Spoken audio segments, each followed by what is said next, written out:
General knowledge pass paper question set number 24। What is the diameter of earth? ज़मीन का कुतर क्या है? पंजाब पब्लिक सर्विस कमीशन में पीएमएस 2006 में ये सवाल पूछा गया है। ज़मीन का कुतर तकरीबन 12,742 किलोमीटर है। अगर इसको मील में तब्दील करें तो ये बनता है 7,918 मील। ज़मीन हमारे निज़ाम शमसी में सूरज से तीसरा सियारा है जो ज़हरा और मरीख के दरमियान वाक़ है। ज़मीन का माहौल बुनियादी तौर पर नाइट्रोजन 78% और ऑक्सीजन 21% पर मुश्तमिल है, जिसमें दीगर गैसों की मिकदार भी मौजूद है।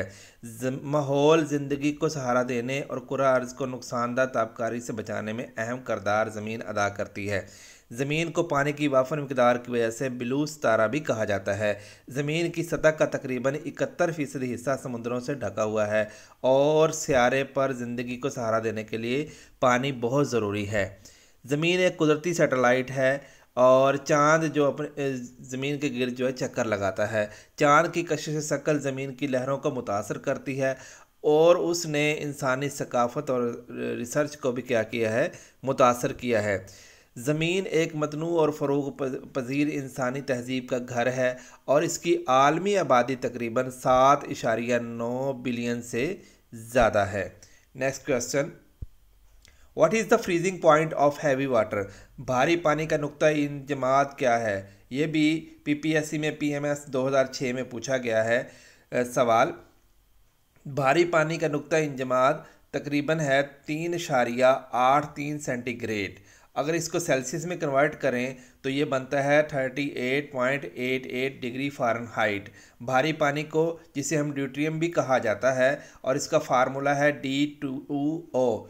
ये आम पानी H2O के नुक्ता इंजमाद से थोड़ा सा ज़्यादा है, जो 0 सेंटीग्रेड सेल्सियस यानी कि अगर उसको फ़ारेनहाइट में कन्वर्ट करें तो ये 32 डिग्री फ़ारेनहाइट है। भारी पानी में हाइड्रोजन का एक भारी आइसोटोप होता है जिसे ड्यूटेरियम कहते हैं, जो इसकी तभी खसूसियत को मुतासर करता है और साथ साथ इसके नुक्ता इंजमाद को भी। Next question, head office of UNESCO is located in? UNESCO का हेड ऑफिस कहाँ पे वाक़या है? ये सवाल भी पीपीएससी में 2006 में पीएमएस के इम्तिहान में पूछा गया था।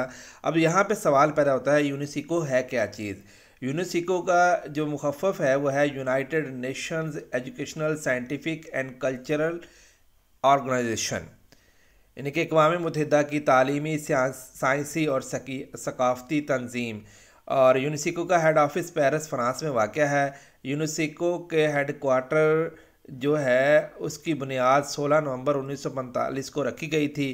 तंजीम के 193 मेंबरान हैं और 12 एसोसिएट मेंबरान हैं। अब यूनेस्को का जो मकसद है वो ये है कि यूनेस्को को अक़वाम मुत्तहिदा की एक खसूसी एजेंसी के तौर पर कायम किया गया था, जिसका मकसद तालीम, साइंस और सकाफ़त और इसके साथ साथ मवासलात के शोबों में बैनुल अक़वामी कोशिशों को मरबूत करने की ज़िम्मेदार है। इसके साथ नेक्स्ट क्वेश्चन है, who is the author of India wins freedom? India wins freedom का मुसन्नफ़ कौन था? ये सवाल भी पीपीएससी पीएमएस 2006 में पूछा गया। किताब इंडिया विंस फ्रीडम जो है मौलाना अबुल कलाम आज़ाद ने लिखी थी और पहली बार 1958 में शाया हुई थी। मौलाना अबुल कलाम आज़ाद 11 नवंबर 1888 को मक्का मुकरमा में पैदा हुए, जो इस वक्त सल्तनत उस्मानिया, जो अब सऊदी अरब कहलाता है, का हिस्सा था। वह हिंदुस्तान की तहरीक आज़ादी के एक मुमताज़ रहनुमा और आलम थे। मौलाना अबुल कलाम आज़ाद ने आज़ादी के बाद हिंदुस्तान में मजहबी इत्तेहाद की वकालत की और तलीम के फ़रोग़ में अहम किरदार अदा किया। उन्होंने 1947 से 1958 तक आज़ाद हिंदुस्तान में पहले वज़ीर तालीम के तौर पर खिदमत सरअंजाम दी। मौलाना अबुल कलाम आज़ाद का इंतकाल 22 फरवरी 1958 को दिल्ली, हिंदुस्तान में हुआ। Next question, where is the golden gate situated? Golden gate कहाँ पे वाक़या है? ये सवाल भी पंजाब पब्लिक सर्विस कमीशन के पीएमएस के इम्तिहान 2006 में पूछा गया था। California, United state. Golden gate से मुराद कैलिफोर्निया रियासत हाय मुत्तहिदा में वाक़या मशहूर सस्पेंशन पुल है।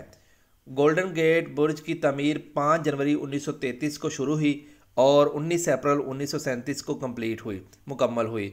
पुल की तमीर में तकरीबन 4 साल से ज़्यादा कुछ अरसा लगा। इसे बाज़ाब्ता तौर पर 27 मई 1937 को आवाम के लिए खोल दिया गया। गोल्डन गेट बुर्ज उसके बाद सांन फ्रांसिस्को की एक मशहूर अलामत और अपने वक़्त का एक अहम इंजीनियरिंग मौज़ा बन गया। गोल्डन गेट बुर्ज गोल्डन गेट के अबनाए तक फैला हुआ है, जो बाहर काहिल से सांन फ्रांसिस्को खलीज का दाखिली रास्ता है। ये सांन फ्रांसिस्को को मार्टिन काउंटी से जोड़ता है और इसे रियासत हाय मुत्तहिदा के मशहूर तरीन मकामात में से एक समझा जाता है। डियर स्टूडेंट, अगर आपको ये वीडियो हमारी अच्छी लगी है तो उन स्टूडेंट तक ज़रूर वीडियो शेयर करें जो ऑल कम्पिटिटिव एग्ज़ाम की तैयारी करते हैं। मिलते हैं दोबारा एक नई वीडियो के साथ। अपनी राय का इजहार कमेंट बॉक्स में कीजिएगा। अल्लाह हाफिज़।